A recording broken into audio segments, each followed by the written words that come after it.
இயேசு கிறிஸ்து நாமத்தினால இந்த நாளில் உங்களுக்கு வாழ்த்துக்களை தெரிவித்துக் கொள்கிறேன். எப்படி இருக்கீங்க? சந்தோஷமாக இருக்கீங்களா? மகிழ்ச்சியாக இருக்கீங்களா? உங்களை சந்திக்கிறதுல மிகுந்த மகிழ்ச்சி அடைகிறேன். பிறந்த நாளை திருமண நாளை கொண்டாடுகிற பிள்ளைகளை இயேசுவின் நாமத்தினால் ஆசீர்வதிக்கிறேன்.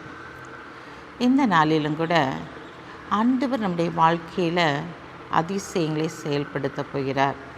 அற்புதத்தின் பாதை வழியாக அவர் உங்களை நடத்தப் போகிறார். ஏன்னா நிச்சயமாகவே உங்களுடைய வாழ்க்கையிலே அற்புதங்கள் நடைபெறப் போகிறது. அவர் சொல்கிறாரு, மகனே மகளே, நிச்சயமாக உண்மையாக நான் உன்னுடைய வாழ்க்கையிலே அற்புதத்தை செய்ய போகிறேன். வாசிக்கிறேன், கேளுங்க. எரேமியா 32ஆம் அதிகாரம் 27ஆம் வசனம்.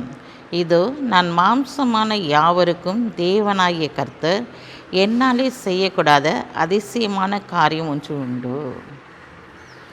ஆம் பிரியமான சகோதரனே சகோதரியே, நிச்சயமாகவே உண்மையாகவே உன்னுடைய வாழ்க்கையில் நான் அற்புதத்தை செய்ய போகிறேன்.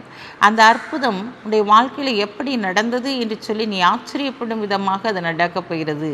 அதனால தான் அவர் சொல்கிறாரு, என்னால் செய்யக்கூடாத அதிசயமான காரியம் ஒன்று உண்டோ அப்படின்னு சொல்லி ஒரு கேள்வி அங்கு கேட்கிறதை பார்க்கிறோம். இன்றைக்கு உன்னுடைய வாழ்க்கையில் அதிசயமான காரியங்கள் நடக்க வேண்டும், அற்புதமான காரியங்கள் வாழ்க்கையில் நடக்க வேண்டும் என்று சொல்லி நீ எதிர்பார்ப்போடு காத்திருக்கலாம்.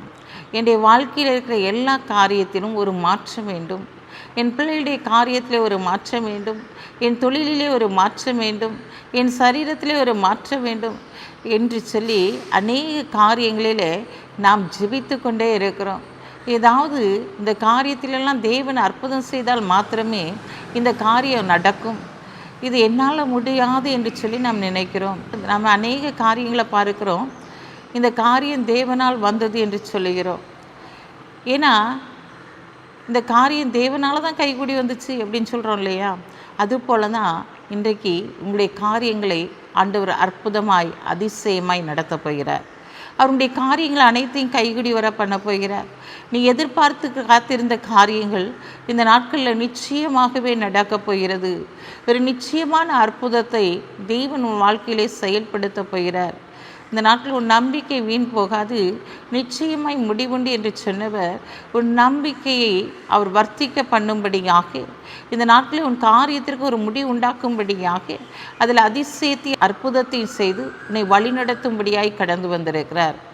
மகனே மகளே, நான் உன்னோடு கூட இருக்கிறேன். என்னால் செய்யக்கூடாத அதிசயமான காரியம் ஒன்று உண்டோ? உன்னுடைய வாழ்க்கையில் அதிசயமே நடக்கலையா, அற்புதமே நடக்கலையா?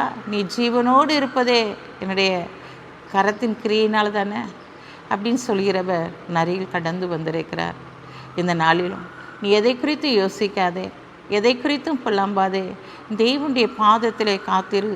அவர் இந்த நாளில் உன்னுடைய வாழ்க்கையில் அதிசயத்தை செய்து அற்புதத்தை செய்து உன்னுடைய வாழ்க்கையிலே பெரிய காரியங்களை மாத்திரமல்ல பலமான காரியங்களை செய்து உன் சரீரத்திலும் ஆவியிலும் ஆத்துமாவிலும் நீ புதுப்பிக்கும்படியான காரியத்தை, உன் குடும்பத்தை கட்டும்படியான காரியத்தை தேவன் உணர்த்திருந்து செய்வார். கண்களை மூடி செபிப்போம். அன்புள்ள ஆண்டவரே, இந்த நாளுக்காக உமக்கு நன்றி செலுத்துறையா. இந்த நாளிலும் உடைய பிள்ளைகளுடைய வாழ்க்கையில் அப்பா அற்புதங்களும் அடையாளங்களும் நடக்கப்புற தயவுக்காய் நன்றி செலுத்துகிற ஆண்டவரே. நீங்கள் தான் சொல்லியிருக்கீங்க, நான் மாம்சமான யாவருக்கும் தேவனாக இருக்கிறேன், என்னால் செய்யக்கூடாத அதிசயமான காரியம் ஒன்று உண்டோன்னு சொன்னீங்களே. இந்த வார்த்தையை பிடித்து நாங்கள் ஜெபிக்கிறோம் ஆண்டவரே. உங்களுடைய பிள்ளைகளுடைய வாழ்க்கையில் ஒரு அற்புதம் நடக்கட்டும், அதிசயம் நடக்கட்டும் என்று சொல்லி ஜெபிக்கிறேன் இயேசுப்பா. இந்த நாளில் பிறந்த நாளை திரும்ப நாளை கொண்டாடுகிற பிள்ளைகளை இயேசுவின் நாமத்தினால் ஆசீர்வதித்து ஜெபிக்கிறேன் இயேசுப்பா. உன் மன விருப்பத்தின்படி உனக்கு யாவையும் தந்தருளி உன் ஆலோசனை நிறைவேற்றுவேன் சொன்ன வார்த்தையின்படி உடைய ஆலோசனைகள் அனைத்து நிறைவேற்றுங்க. இயேசுவின் நாமத்தில் ஜெபிக்கிற நல்ல பிதாவே, ஆமென்.